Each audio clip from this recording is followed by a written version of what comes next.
Hello friends, आज हम लोग मैकेनिकल प्रॉपर्टीज़ ऑफ सॉलिड पढ़ने वाले हैं। मैकेनिकल प्रॉपर्टीज़ ऑफ सॉलिड में हम लोग सॉलिड बॉडी के लिए सारे मैकेनिकल प्रॉपर्टीज़ पढ़ने वाले हैं, जिसमें हम उस पर लगने वाले फोर्स, उस पर फोर्स लगने का जो इफ़ेक्ट होता है, उन सभी चीज़ों के बारे में पढ़ेंगे। अब फोर्स की जब हम लोग बात करते हैं मैकेनिकल प्रॉपर्टीज़ में, तो सबसे पहले हम लोग फोर्स जो है इस तरह के फोर्स की बात करेंगे जो बॉडी को डिफॉर्म कर सके। हम उस तरह के फोर्स के बारे में बिल्कुल भी नहीं पढ़ेंगे जो बॉडी को एक्सेलरेट करे। हम लोग पढ़ेंगे उस फोर्स के बारे में जो बॉडी को डिफॉर्म कर सके। ठीक है, तो आ जाते हैं मैकेनिकल प्रॉपर्टीज ऑफ सॉलिड के बारे में, है ना। जब एटम्स किसी भी सॉलिड में, किसी भी बॉडी के एटम्स बहुत ही क्लोजली पैक्ड हों, बहुत ही नज़दीक हों, हाईली डेंस हों, तो फिर वो एक सॉलिड स्ट्रक्चर बनाता है। और ये जो सॉलिड स्ट्रक्चर है, इनके शेप डेफिनेट होते हैं, है ना। अब इनके पास डेफिनेट शेप होते हैं, इनकी साइज़ फिक्स होती है, शेप एंड साइज़ फिक्स होती है, और इस पर जब हम लोग एक्सटर्नल फोर्स लगाते हैं तो इनके शेप एंड साइज़ को चेंज करने की कोशिश करते हैं, और इस शेप एंड साइज़ को चेंज करना ही हम लोग डिफॉर्म करना कहते हैं।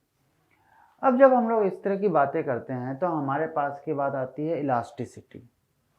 इलास्टिसिटी हम लोग बोलते हैं जब हम किसी भी बॉडी को डिफॉर्मिंग फोर्स लगाएंगे, और जब हम किसी बॉडी पे डिफॉर्मिंग फोर्स लगाएंगे तो बॉडी हो जाएगी डिफॉर्म। और जब हम ये डिफॉर्मिंग फोर्स को बॉडी से हटाएंगे और बॉडी अपने इनिशियल शेप एंड साइज में आ जाए, if body regains its original shape and size by removal of deforming force, तो हम लोग इस तरह के बॉडी को इलास्टिक बॉडी कहेंगे, और बॉडी के इस नेचर को इलास्टिसिटी कहेंगे। Elastic the property of body to recover its original configuration, shape and size when you remove deforming force.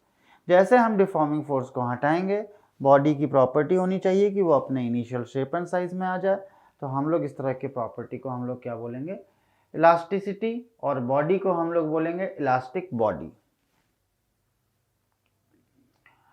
यहाँ पर हम लोग बात करते हैं जब हम लोग किसी भी बॉडी, इलास्टिक बॉडी के लिए स्ट्रेस और स्ट्रेन के बीच कर्व प्लॉट करेंगे तो ये हमेशा स्ट्रेट लाइन आएगी। बात आती है what is stress, what is strain. Stress is simply, एक वर्ड में मैं आप लोग को बता दूं, this is force experienced per unit area. और स्ट्रेन मतलब इसके डायमेंशन में चेंज होना, this is strain is change in dimension to the original dimension. Stress और स्ट्रेन के बारे में हम लोग आगे फर्दर पढ़ेंगे। ये देखिए, जब हम लोग किसी भी बॉडी पे फोर्स लगाते हैं तो इसका ये बिहेवियर देखिए। बॉडी की ये जो बिहेवियर है, ये परमानेंट डिफॉर्मेशन को बताती है। हमने जब इस तरह से फोर्स लगाया और बॉडी वापस से अपने इनिशियल शेप एंड साइज में आ जाए तो इलास्टिक कहलाएगी, और यदि बॉडी डैमेज हो जाए या परमानेंट शेप में आ जाए तो उसे परमानेंट डिफॉर्मेशन कहेंगे। ये इलास्टिसिटी। और अब जो होगा वो permanent deformation. Perfectly elastic body. Perfectly elastic body ऐसी बॉडी होती है जब हम लोग बॉडी पर से डिफॉर्मिंग फोर्स हटाते हैं तो बॉडी अपने इनिशियल शेप एंड साइज को गेन करे। A perfectly elastic body regains its original configuration immediately and completely after removal of deforming force. इसके लिए दो एग्जाम्पल हैं जो लगभग परफेक्टली इलास्टिक बॉडी के एग्जाम्पल हैं। This is quartz, phosphorus, bronze. ये दो एग्जाम्पल हमारे लिए ऐसे हैं जो हम लोगों को बताते हैं कि ये परफेक्टली इलास्टिक के नियरली, लगभग इक्विवेलेंट हैं। हम लोगों ने ये दो एग्जाम्पल दिए हुए हैं, क्वार्ट्ज फाइबर और फॉस्फोरस ब्रोंज। अब हम लोगों का कहना होता है कि plastic body, what is plastic body, ये है हमारे पास के इलास्टिक बॉडी के जस्ट बाद की बात। इलास्टिक बॉडी में क्या था, body will regain its original shape and size by removal of deforming force. लेकिन प्लास्टिक बॉडी में क्या है, जैसे आपने डिफॉर्मिंग फोर्स लगाया तो बॉडी तो हो गई डिफॉर्म, लेकिन जब आप डिफॉर्मिंग फोर्स हटा भी दोगे तो बॉडी डिफॉर्म ही रहेगी, बॉडी अपने ओरिजिनल शेप एंड साइज को नहीं रिगेन करेगी। ठीक है। Plasticity is the property of body to lose its property of elasticity. Body जब तक इलास्टिक है तब तक वो अपने शेप एंड साइज को रिगेन करेगा, और जैसे उसने अपनी इलास्टिक प्रॉपर्टी को लूज कर देगा तो अब वो परमानेंट डिफॉर्म करेगा and acquire a permanent deformation on the removal of deforming force. ये हमारे पास का वीडियो है जिसमें बताया जा रहा है कि ये हमारे पास का परमानेंट डिफॉर्मेशन जनरेट हो रहा है, और जब हम लोग इस पे डिफॉर्मिंग फोर्स लगातार लगा रहे हैं तो परमानेंट डिफॉर्मेशन के बाद में फिर ये परमानेंटली डैमेज हो रहा है। ठीक है। हमने बोला इलास्टिसिटी में कि इलास्टिक बिहेवियर ऑफ सॉलिड, इसमें हमारा कहना होता है कि जब हम लोग सॉलिड के एटम्स को देखते हैं, सॉलिड के एटम्स को देखते हैं तो वो एक दूसरे से रिजिडली पैक होते हैं। ये एक स्ट्रक्चर बनाया गया है जिसमें ये बताया गया है कि सपोज ये बॉल्स हैं तो ये स्प्रिंग से जुड़े हुए हैं, ये स्प्रिंग से जुड़े हुए हैं। स्प्रिंग से जुड़े होने का मतलब यदि हम इसको रियल एक कंपैरिजन लेते हैं तो रियल कंपैरिजन हमारे पास में कैसा आ जाएगा कि ये सारे के सारे एटम्स हैं और ये एक दूसरे से रिजिडली पैक बॉन्ड के साथ जुड़े हुए हैं, ये एक दूसरे के साथ रिजिडली पैक बॉन्ड के साथ जुड़े हुए हैं, है ना।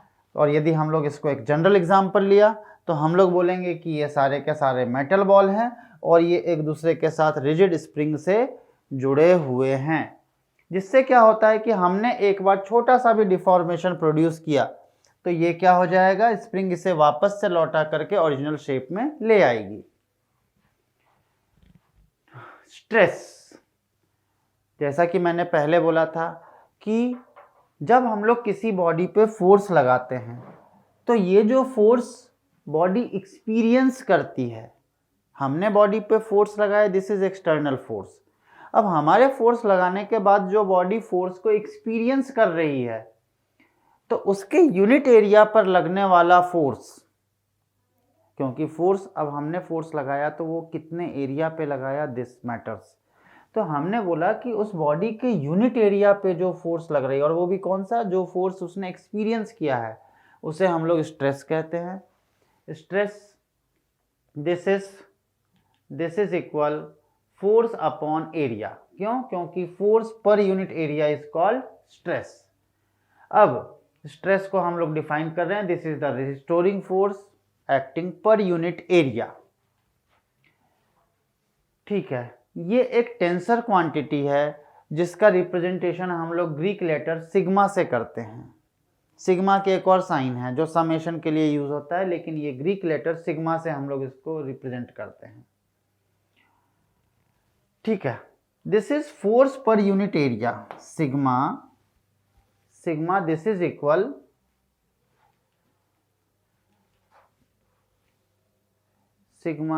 इक्वल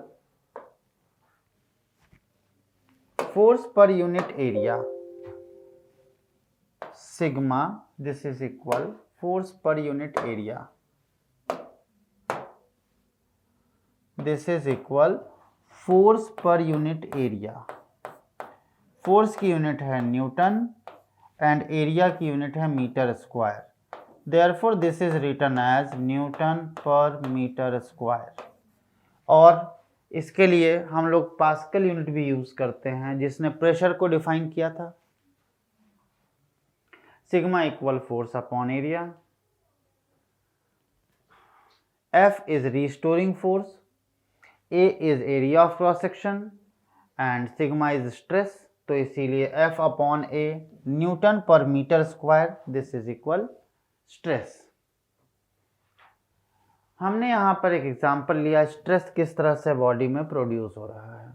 हमने डिफॉर्मिंग फोर्स लगाया, उसकी वजह से यहाँ पे स्ट्रेस प्रोड्यूस हो रहा है, और जब हमें एक्स्ट्रा डिफॉर्मेशन दिया है तो बॉडी में डिफॉर्मेशन देखने को मिल रहा है। ये स्ट्रेस का फेज है और यहाँ पर permanent deformation due to stress है। ग्रीन कलर जब तक है तब तक बॉडी इलास्टिक बिहेवियर को बता रही है, और जैसे उसमें डिफॉर्मेशन परमानेंट शुरू हुआ, this is plastic behaviour. Units को लेकर के हम लोग बात करें तो हमारे स्ट्रेस के वेरियस यूनिट्स हैं।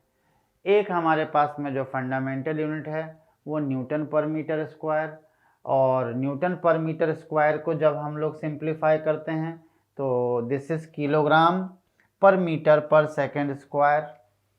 ठीक है, ऐसा यूनिट हमारा पास्कल रहेगा, और जो यूएस यूनिट है वो हमारा आईबीएफ पर फीट स्क्वायर रहेगा, और इंचेस में पीएसआई, दिस इज आईबीएफ पर inches square. Type of stress, हाँ लेकिन वैसे एक बात मैं बोलना चाहूँगा आप लोगों को कि हमारे लिए जो काम की यूनिट है वो केवल पास्कल और न्यूटन पर मीटर स्क्वायर रहेगी। टाइप ऑफ स्ट्रेस, अब हम बॉडी पर जब डिफॉर्मिंग फोर्स लगाते हैं तो वो किस किस तरह के स्ट्रेस देने वाले हैं। तो सबसे पहला हमारा होता है नॉर्मल स्ट्रेस। सबसे पहले हमारा नॉर्मल स्ट्रेस, किसी भी एक बॉडी पर परपेंडिकुलरली लगने वाला stress is called normal stress. जब हम किसी भी बॉडी के सरफेस पर परपेंडिकुलर फोर्स लगाते हैं तो force per unit area is called normal stress. Normal stress. Number 2 है हमारे पास का टेंजेंशियल और शियर स्ट्रेस। टेंजेंशियल, एक था हमारे पास का नॉर्मल और दूसरा हमारे पास का सरफेस के टेंजेंशियल, इसी को शियरिंग स्ट्रेस भी कहते हैं। हमारे स्ट्रेस को हमने कैटेगराइज किया है, एक नॉर्मल और दूसरा शियर। शियर को ही हम लोग टेंजेंशियल स्ट्रेस भी कहते हैं। अब जब नॉर्मल की बात करते हैं तो नॉर्मल स्ट्रेस दो तरह का होगा हमारे पास, एक longitudinal. The word longitudinal means along length. यदि एक बॉडी है उसके अलोंग लेंथ जब हमने यहाँ पे स्ट्रेस प्रोड्यूस किया तो ये लॉन्गिट्यूडनल हो जाएगा। और नंबर 2 है वॉल्यूम स्ट्रेस या बल्क स्ट्रेस। बल्क स्ट्रेस मतलब कंप्लीट बॉडी के ऊपर लगने वाला स्ट्रेस, कंप्लीट बॉडी के ऊपर लगने वाला स्ट्रेस। अब लॉन्गिट्यूडनल स्ट्रेस को हमने फर्दर कैटेगराइज किया कि जब एक बॉडी पर हमने नॉर्मली प्रेस किया तो ये कंप्रेशन प्रोड्यूस कर रहा है बॉडी में, दिस इज कंप्रेशन स्ट्रेस। और जब हम किसी बॉडी को लॉन्गिट्यूडनली लेंथ वाइज खींचते हैं, जब हम बॉडी को लेंथ वाइज खींचेंगे तो बॉडी में टेंशन प्रोड्यूस होगा, और इस टेंशन की वजह से हम लोग इसको बोलेंगे टेंसाइल स्ट्रेस। दो लॉन्गिट्यूडनल दो तरह के, एक कंप्रेशन और दूसरा टेंसाइल। और नंबर 2 है हमारे पास में वॉल्यूम स्ट्रेस, जिसके बारे में हमने पहले ही बात कर लिया कि जब हम किसी बॉडी के वॉल्यूम को कंप्रेस करते हैं तो दिस इज वॉल्यूम स्ट्रेस। पूरे वॉल्यूम पर लगने वाला stress is called volume stress. Normal stress, stress is said to be normal stress when the direction of deforming force is perpendicular to the cross section। जैसा कि हमने पहले भी बोला है क्रॉस सेक्शन के परपेंडिकुलर होगा तो this is normal stress. Next, normal stress can be further classified into 2 types. Number 1 longitudinal और number 2 bulk. Longitudinal along length and bulk on volume। अब लॉन्गिट्यूडनल स्ट्रेस को हम लोग बात करते हैं, जो नॉर्मल स्ट्रेस अलोंग लेंथ लगता हो उसे लॉन्गिट्यूडनल कहते हैं। अब हमने बोला कि एक सिलेंडर को हम लोग कंसिडर करते हैं, उसके 2 क्रॉस सेक्शन एरिया पे इक्वल एंड अपोजिट फोर्सेस लगाते हैं तो ऐसा स्ट्रेस क्या कहलाएगा, लॉन्गिट्यूडनल स्ट्रेस। जैसे कि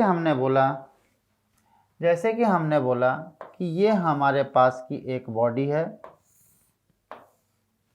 ये हमारे पास की बॉडी है, इस पर मैंने इधर से फोर्स लगाया और इधर से फोर्स लगाया, तो ये जो है ये नॉर्मल फोर्स लग रहा है, this deforming force is F. इन दोनों फोर्स की वजह से बॉडी डिफॉर्म होगी, से कंप्रेशन होगा, तो ये हो गया हमारे पास में डिफॉर्मिंग फोर्स।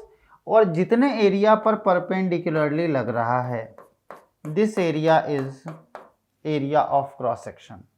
इसी तरह से उस साइड से भी ये वाला area, this area is called area of cross section. तो ऐसे वक्त में फोर्स एक्टिंग पर unit area is called longitudinal stress. जैसा कि नाम कहा गया है, when the body is under longitudinal stress, the deforming force will be acting along the length of body. Longitudinal stress results in the change in length of body and thereby it affects slightly change in diameter. बिल्कुल सही बात है। जब हमने किसी भी body को compress किया है, जब हम किसी बॉडी को कंप्रेस कर रहे हैं, तो ये अंडरस्टूड सी बात है, क्योंकि बॉडी का वॉल्यूम कांस्टेंट रहेगा, इसीलिए बॉडी का क्रॉस सेक्शन बढ़ना ही बढ़ना है ना। तो ऐसे वक्त में बॉडी का क्रॉस सेक्शन इंक्रीज हो जाएगा। क्रॉस सेक्शन इंक्रीज होना मतलब डायमीटर का इंक्रीज होना। अब लॉन्गिट्यूडनल स्ट्रेस, जैसा कि हमने बोला, बॉडी को स्ट्रेच करने और कंप्रेस करने दोनों में कहा जाएगा, है ना। तो अब जब हम लोग बोला जाएगा कि जब वॉल्यूम को स्ट्रेच करना या फिर वॉल्यूम को कंप्रेस करना दोनों ही लॉन्गिट्यूडनल है, तो अब हम लोग वापस से इसको एक स्ट्रेच और एक कंप्रेस करना दोनों कैटेगरी में देखने चाहेंगे। नंबर 1 है टेंसाइल स्ट्रेस। जब हम बॉडी में टेंशन प्रोड्यूस करें, एक बॉडी को हम स्ट्रेच करेंगे तो बॉडी में टेंशन प्रोड्यूस होगा, और इस टेंशन की वजह से जो स्ट्रेस बॉडी में प्रोड्यूस होगा, फोर्स पर यूनिट एरिया जो होगा, this is called tensile stress. Next compressive stress. जब हम बॉडी को कंप्रेस कर रहे हैं, दोनों साइड से कंप्रेसिव फोर्स लगा रहे हैं, तो बॉडी में डिफॉर्मेशन प्रोड्यूस होगा, और ऐसे स्ट्रेस को हम लोग बोलेंगे compressive stress. Tensile stress, tensile stress के लिए बोला गया है, if the deforming force is applied result in the increase in object of length. Stretch कर रहे हैं तो लेंथ इंक्रीज होगी। हाँ, जैसा कि हमने अभी बोला था कि रॉड को हम स्ट्रेच करेंगे तो इसमें टेंसाइल स्ट्रेस लगने वाला है। ये हमारे पास का एग्जाम्पल है कि हम बॉडी को स्ट्रेच कर रहे हैं तो इसमें ये टेंसाइल स्ट्रेस लग रहा है। Stretching force causes tensile stress. Compressive stress, जब हम लोग किसी भी बॉडी को कंप्रेस करते हैं, जब हम लोगों का डिफॉर्मिंग फोर्स बॉडी में कंप्रेशन प्रोड्यूस करे, ठीक है, हमने बोल दिया कि एक रॉड को जब हम लोग पुश करके इसको कंप्रेस करें तो ये कंप्रेसिव स्ट्रेस कहलाएगा। ये देखिए, हमने जब बॉडी को प्रेस किया तो ये जो है कंप्रेस हो रहा है, this is called compressive stress. Bulk stress और वॉल्यूम स्ट्रेस, जब हम किसी भी बॉडी के कंप्लीट वॉल्यूम को इफेक्ट कर रहे हैं, कंप्लीट वॉल्यूम को प्रेस कर रहे हैं, तो उसे बल्क स्ट्रेस कहा जाएगा। व्हेन द डिफॉर्मिंग फोर्स और applied force act from all dimension, जिससे कि बॉडी के वॉल्यूम में चेंज आ जाए, which causes change in volume of body. When the volume of body changes due to deforming force, it is termed as volume stress. Same. and ये हमारे पास का example है कि हमने बॉडी को चारों तरफ से प्रेस कर रहे हैं, तो ये हमारे पास का हो गया वॉल्यूम स्ट्रेस। ये जो ब्लैक लाइन बनी हुई है, ये ब्लैक लाइन बता रही है बॉडी के इनिशियल डायमेंशन को, और जब हमने इसके ऊपर चारों तरफ से फोर्स लगाया है तो इसका वॉल्यूम डिक्रीज हो गया है। मतलब जब हम लोग वॉल्यूम स्ट्रेस लगाते हैं तो बॉडी के वॉल्यूम में चेंज आएगा।